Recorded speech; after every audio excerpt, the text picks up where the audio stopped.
$714 per taxpayer. Not bad.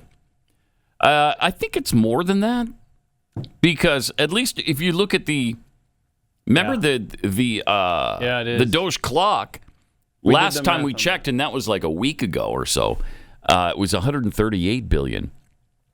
She mentioned $115 billion. Yeah. So I don't know where she got her numbers, but they're saving us billions of dollars. Mm-hmm.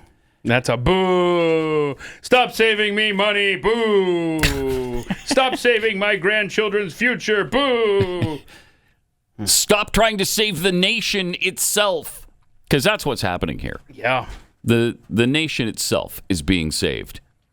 And while Democrats are out there wailing about cuts, fraudulent and wasteful spending, 2011 video has surfaced of then President Obama and his vice president, Joe Biden. I heard of him, too. Talking about their plans on spending cuts. Everyone knows that getting rid of the deficit will require some tough decisions. And that includes cutting back on billions of dollars in programs that a lot of people care about. Oh, DOGE. But what should be easy is getting rid of the pointless waste and stupid spending that doesn't benefit anybody. Waste we should be getting rid of, even if we didn't have a deficit. Doesn't that sound Sure, like some of these cuts aren't that big, but no amount of waste is acceptable. Not when it's your money. Not at a time when so many Americans are already cutting back. Just as families are living within their means, government should too. Did you know the federal government pays for a website devoted to a folk music ensemble made up of forest rangers? Wait, this is They're incredible. called the Fiddlin' Foresters. Sounds familiar. Oh, the Fiddlin' Foresters. I'll put their music on my iPod, but I'm not paying for their website. And there are hundreds of similar sites that we should consolidate or just get rid of. What? By the way, you're not only paying for websites no one needs. You're paying for thousands of buildings all across the country no one uses. Wait, For the last decade, the government's owned a massive and completely empty warehouse in the middle of Brooklyn. Pause it right here. Pause it for a sec.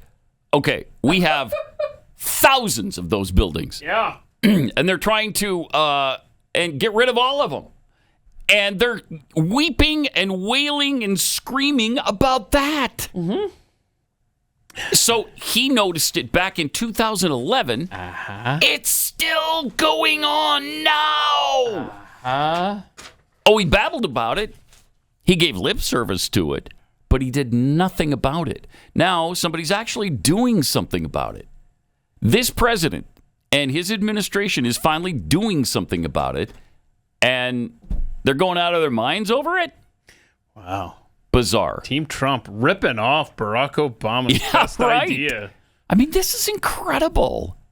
It's incredible. Sure is. And it's almost on every issue, too. I mean, sometimes we don't remember, but if you went back on virtually any issue that makes sense to us still, at one time it made sense to them as well.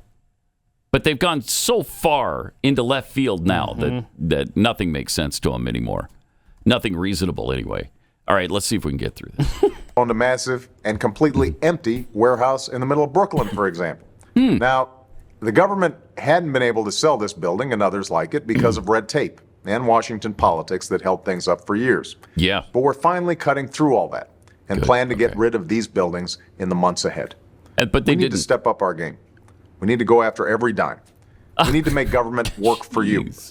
That's why, starting today, I've asked the vice president to lead a renewed effort to hunt down misspent tax dollars in every agency and department of this government. We're calling it the Campaign to Cut Waste. And I know like Joe's the right man to lead it. Joe! Because nobody messes with Joe. There's a new standard by which the government is going to function from this point on. The American people are entitled to transparency. Look, a lot of this depends on new, sophisticated methods, but it also, we know, depends on relentless focus on making this a priority. Focus that can't be delegated. We're holding ourselves accountable, and we're deeply committed and focused on making government function better. We're not just eliminating fraud and waste. We hope to be instilling an entire new culture that not only our administration, but every succeeding administration will in fact pursue. Unbelievable. We're going to give you the government you expect and deserve. Unbelievable. That's staggering. It is staggering. And you notice it came out in February of 2011. I'm trying to think, what were they doing? That wasn't a campaign season. Like, what was that all about? And it hit me just now watching this. That was on the heels of the Tea Party sweeping to power in Congress in fall of 2010. Yeah. They read the tea leaves and they said, "Oh crap, We better do something." let's act like we care about money being spent too." And they really didn't. But they did give lip service to it. So they called it the Campaign to Cut Waste. Completely different than the Department of Government Efficiency. That is totally different. And it turned out to be because they didn't do anything, but DOGE is doing something.